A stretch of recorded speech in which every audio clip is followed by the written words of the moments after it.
Hi అండి, welcome back to my channel నిచాస్ world. నేను మీ మోహి. ఈరోజు వీడియోలో కొత్తిమీర టమాటా పచ్చడి ఎలా చేసుకోవాలో చూపిస్తానండి.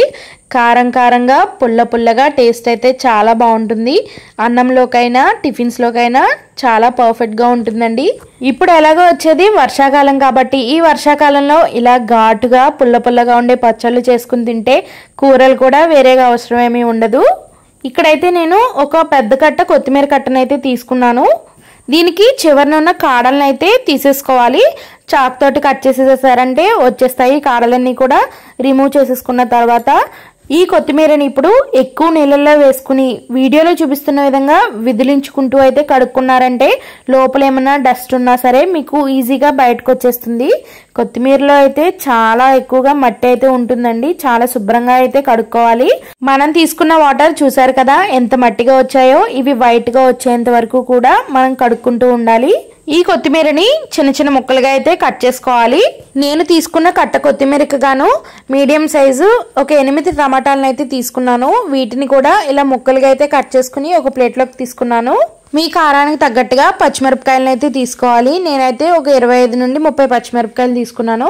వీటిని ఇలా ఘాట్లు అయితే పెట్టుకోవాలి. స్టవ్ ఆన్ చేసుకుని కడాయి పెట్టుకుని 1 టేబుల్ స్పూన్ నూనెను వేసుకుని నూనె వేడైన తర్వాత 2 స్పూన్ల మినపప్పు 2 స్పూన్ల ధనియాలను వేసుకుని ఈ రెండింటిని కూడా మంచి కలర్ వచ్చేంత వరకు వేయించుకోవాలి. ఇవి వేగిన తర్వాత ముందుగా ఘాట్లు పెట్టి ఉంచుకున్న పచ్చిమిరపకాయలను కూడా వేసుకుని ఇవి కూడా మంచిగా ఫ్రై చేసుకోవాలి. పచ్చిమిరపకాయలకి ఘాట్లు పెట్టుకోకపోతే మీదకి చిందుతాయి కాబట్టి ఖచ్చితంగా ఘాట్లు పెట్టుకుని ఇవి వేగిన తర్వాత ఒక ప్లేట్లోకి తీసేసుకుని అయితే చల్లారనివ్వాలి. అదే కడాయిలోకి ముందుగా కట్ చేసి పెట్టుకున్న టమాటా ముక్కల్ని వేసుకోవాలి. అలాగే ముందుగా కట్ చేసి పెట్టుకున్న కొత్తిమీరను కూడా వేసేసుకోవాలి. కొత్తిమీర వేసుకోగానే మనకి కొంచెం ఎక్కువగా అనిపిస్తుంది, కానీ అది మగ్గేసరికి చాలా తక్కువగా అవుతుంది. ఈ రెండు ఒకసారి కలిసేటట్టుగా కలుపుకుని ఒక పావు స్పూన్ వరకు పసుపుని వేసుకోవాలి. పసుపు వేసుకోవడం వల్ల మనకి పచ్చడి కలర్ అనేది చాలా కలర్ఫుల్ గా వస్తుంది. అలాగే ఒక హాఫ్ స్పూన్ వరకు సాల్ట్ని వేసుకోవాలి. సాల్ట్ వేసుకోవడం వల్ల టమాటాలు అనేవి చాలా ఫాస్ట్ గా అయితే మగ్గిపోతాయి. మూత పెట్టేసి ఈ రెండింటిని కూడా బాగా మగ్గించుకోవాలి.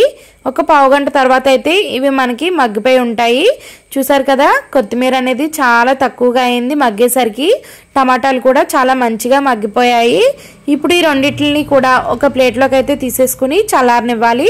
ఇవి పూర్తిగా చల్లారిన తర్వాత మిక్సీ జార్ తీసుకుని ముందుగా వేయించి పెట్టుకున్న ధనియాలు మినపప్పు పచ్చిమిరపకాయలు వేసుకుని ఒక హాఫ్ స్పూన్ వరకు సాల్ట్ హాఫ్ స్పూన్ వరకు జీలకర్ర వేసుకుని కచ్చాపచ్చాగా మిక్సీ పట్టుకోవాలి. కచ్చాపచ్చాగా పట్టుకుంటేనే మనకి పచ్చడి తినేటప్పుడు నోటికి ధనియాల ఫ్లేవర్ తగులుతూ చాలా బాగుంటుంది. అలాగే ముందుగా మగ్గించి పెట్టుకున్న కొత్తిమీర టమాటా మిశ్రమాన్ని కూడా వేసేసుకుని కొంచెంగా చింతపండుని వేసుకోవాలి.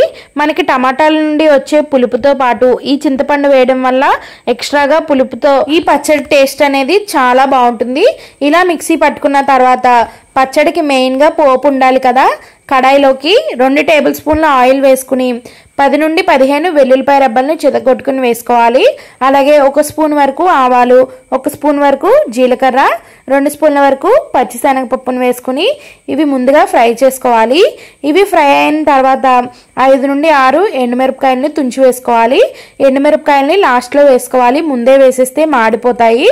ఎండుమిరపకాయలు వేసుకున్న తర్వాత గుప్పెడంత కరివేపాకును కూడా వేసుకుని బాగా ఫ్రై చేసుకుని ముందుగా మనం మిక్సీ పట్టుకున్న కొత్తిమీర టమాటా మిశ్రమాన్ని దీంట్లోకి వేసేసుకుని మొత్తం అంతా కూడా బాగా కలిసేటట్టుగా కలుపుకోవాలి. వీడియో కోసం చెప్తున్నానని కాదు కానండి, మా ఇంట్లో ఎక్కువగా ఈ టమాటా కొత్తిమీర పచ్చడినే చేసుకుంటూ ఉంటాము. పెరుగులోకి సైడ్గా నంచుకోవడానికి కానీ టిఫిన్స్లోకి కానీ చాలా బాగుంటుంది ఈ చట్నీ. ఈ పచ్చడి చేసుకున్నారంటే ఇంట్లో మరే కూర కూడా అవసరం లేదు. కారం కారంగా పుల్ల పుల్లగా చాలా బాగుంటుంది. మరికొత్త వీడియోస్ కోసం నా ఛానల్ని అయితే తప్పకుండా సబ్స్క్రైబ్ చేసుకోండి.